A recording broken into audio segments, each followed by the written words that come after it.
अस्सलाम वालेकुम। आज का जो टॉपिक था वो था इंट्रोडक्शन टू ब्लॉगिंग एंड नीचे से, ठीक है। तो ब्लॉगिंग क्या होती है, जब मैं ब्लॉगिंग को बताती हूँ तो मैं सिंपल वर्ड्स में अगर मैं कहूँ तो ये आर्टिकल्स आप जब गूगल पर जाते हो, लिखते हो किसी भी चीज़ के लिए, तो जो सारे आर्टिकल्स आपको मिल रहे होते हैं वो ब्लॉगिंग में आते हैं। लाइक मैंने कुछ निकाला है आप लोगों के लिए, तो मैं आपको दिखती हूँ यहाँ पे। चलो मैं लिखूँ कि व्हाट इज़ मशीन लर्निंग, ठीक है। तो यहाँ पे बहुत सारी वेबसाइट्स आ गई, ठीक है, जिन्होंने लिखा हुआ है, ठीक है। तो ये ब्लॉग है इनका, ये मशीन लर्निंग। यहाँ पे इन लोगों ने जितना भी ये आर्टिकल लिखा हुआ है, ये सारा आर्टिकल, ठीक है।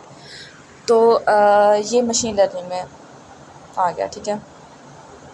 तो इसे कहते हैं ब्लॉगिंग। आप जाते हो, जाके कोई भी आर्टिकल लिखते हो, अपनी वेबसाइट बनाते हो, ठीक है। लाइक जैसे मैंने कल आपको वेबसाइट्स दिखाई थी, ठीक है।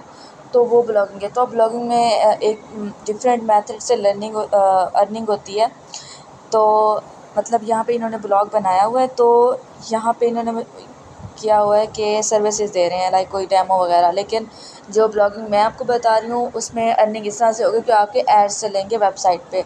लाइक ये वेबसाइट है, ये वेबसाइट क्या कर रही है, ये वेबसाइट ब्लॉग लिख रही है शूज़ पे। जैसे मैंने कल एक दिखाई थी शूज़ वाली, तो ये भी बिल्कुल शूज़ पे ही लिख रही है। ये भी कंपटीटर है, मैं इसे देखती रहती हूँ। तो ये वेबसाइट है, इसने यहाँ पे लिखा हुआ है ब्लॉग। तो इस पे ये सारे आर्टिकल शो हो रहे हैं। ये देखो, ये आर्टिकल एडसेंस का है। एडसेंस का आर्टिकल कैसे पता चलता है, यहाँ मैंने जैसे क्रॉस किया तो यहाँ पे आएगा कि एड्स पे गूगल, ठीक है। तो ये एडसेंस का है। उसके बाद यहाँ पे ये इज़ोइक का है, ये देखें, ये साइन इज़ोइक का है। तो जो अर्निंग है ना, वो 2 प्लेटफ़ॉर्म से होती है, एक इज़ोइक है और एक एडसेंस है, ठीक है।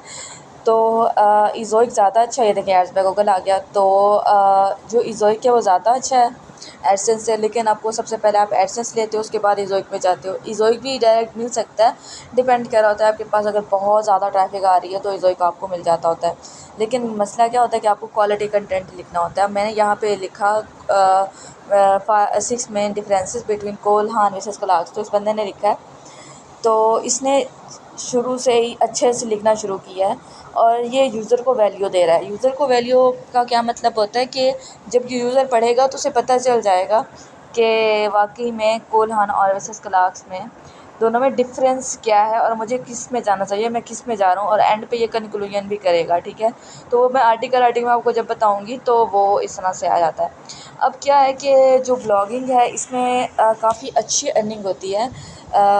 जिनसे मैंने सीखा था तो उनकी अर्निंग ऑलमोस्ट 1.5 लाख तक हो रही थी, ठीक है। तो इसकी भी, इस वेबसाइट की भी जो है ये अर्निंग जो है वो ऑलमोस्ट 1.5 लाख 2 लाख या मेरे ख्याल में 3 लाख थी। अभी थोड़ा बहुत अपडेट की वजह से डाउन हुई है। तो अपडेट जो है उसका भी मैं बताती हूँ कि इसके प्रोज़ एंड कॉन्स हैं। प्रोज़ में ये है कि आपको बिल्कुल इंडिपेंडेंटली लिख सकते हैं। आप 2-3 दिन बाद अपना आर्टिकल लिखें, 6-7 घंटे लगाएं, ये आर्टिकल आ जाएगा। तो इसमें आपको क्लाइंट की टेंशन नहीं है। लाइक जैसे मैं कर रही हूँ फ्रीलांसिंग, तो क्लाइंट जो है वो हमारी प्रायोरिटी है। अभी भी कल मैं वीडियो बना रही थी तो क्लाइंट का रिप्लाई आ रहा था उसको। जैसे मैंने वीडियो ऑफ किया तो क्लाइंट का रिप्लाई, सबसे पहले उसी को रिप्लाई किया। चाहे रात को आप सो रहे हैं और आपको आइए घंटी बजे क्लाइंट का मैसेज आया, तो आपको रिप्लाई से करना है, क्योंकि जितना ज़्यादा फ्रीलांसर अवेलेबल रहता है इतना ज़्यादा उसके पास क्लाइंट्स आते हैं।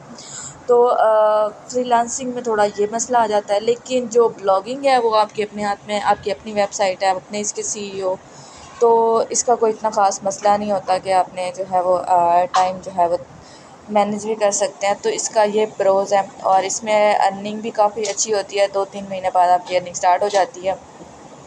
लेकिन जब इसमें कॉन्स की बात करते हैं तो कॉन्स में यह आ जाता है कि जैसे अभी मार्च की कोर अपडेट आई और कोर अपडेट में सारी वेबसाइट्स डाउन हो गई।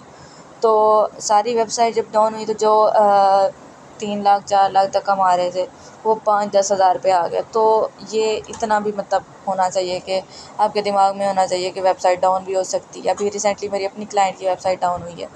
तो इसमें डाउन होने का मसला ज़्यादा होता है। उसके बाद इतना कोई ख़ास, बस ये अपडेट इसका सबसे बड़ा मसला है। और सेकंड मसला इसका एडसेंस है। एडसेंस बहुत मुश्किल से मिलता है। लेकिन मैं इतना भी नहीं कह सकती कि बहुत ज़्यादा मुश्किल से मिलता है, लेकिन थोड़ा बहुत आपको एफर्ट करनी पड़ती है। अब ये वेबसाइट है तो इसने फर्स्ट अटैम्प्ट पे लिया है। इसने फर्स्ट अटैम्प्ट पे लिया है। जो कल मैं वेबसाइट दिखा रही थी उसने भी फर्स्ट अटैम्प्ट पे लिया। तो एडसेंस अगर आप बहुत अच्छा कंटेंट लिखते हो तो आपको फर्स्ट अटैम्प्ट पे भी मिल जाता है, वरना फिर आपको कुछ लोगों को तो मतलब 20वें अटैम्प्ट पे मिल रहा होता है एडसेंस। तो इसका अप्रूवल लेना थोड़ा मुश्किल हो जाता है। अभी रिसेंटली जो है वो मैंने एक और अल्टरनेटिव भी किया है मोनीटैग, तो उसका भी मैं रिव्यू दूँगी। अभी स्टार्ट ही किया है उसके साथ अर्निंग। तो अगर वो अल्टरनेटिव अच्छा है तो वो, लेकिन उसका थोड़ा एड्स का मसला है, उसके एड्स बहुत अजीब से हैं। अच्छे एड्स जैसे इन्हीं दोनों के ही हैं। एड्सटेरा भी है इसका अल्टरनेटिव, बट एड्सटेरा बहुत कम देता है। वो आप अगर आप कुछ भी नहीं मिल रहा तो फिर आप अल्टरनेटिव्स की तरफ जा सकते हो, बट आपको मेहनत ये करनी है कि क्वालिटी कंटेंट हो। तो ये इसके ब्लॉगिंग के प्रोज एंड कॉन्स आ गए, तो आई होप सो कि समझ आ गई होगी कि इससे अर्निंग कैसे करनी है ब्लॉगिंग में आप सबसे पहले वेबसाइट बनाओगे, उस पर आर्टिकल्स लिखोगे। 30 to 40 आर्टिकल्स कंप्लीट होने के बाद आप एडसेंस पर अप्लाई करते हो। अगर आपको मिलता है तो ठीक, वरना फिर आप दोबारा फिर कोशिश करते हो अप्लाई करने की। तो इस तरह से जो है वो आपका अर्निंग होती है। एक पहला ये था, और दूसरा हमारा था नीच रिसर्च, ठीक है। तो वो मैं सेकंड वीडियो में बताती हूँ, ये वीडियो फिर लॉन्ग हो जाती है।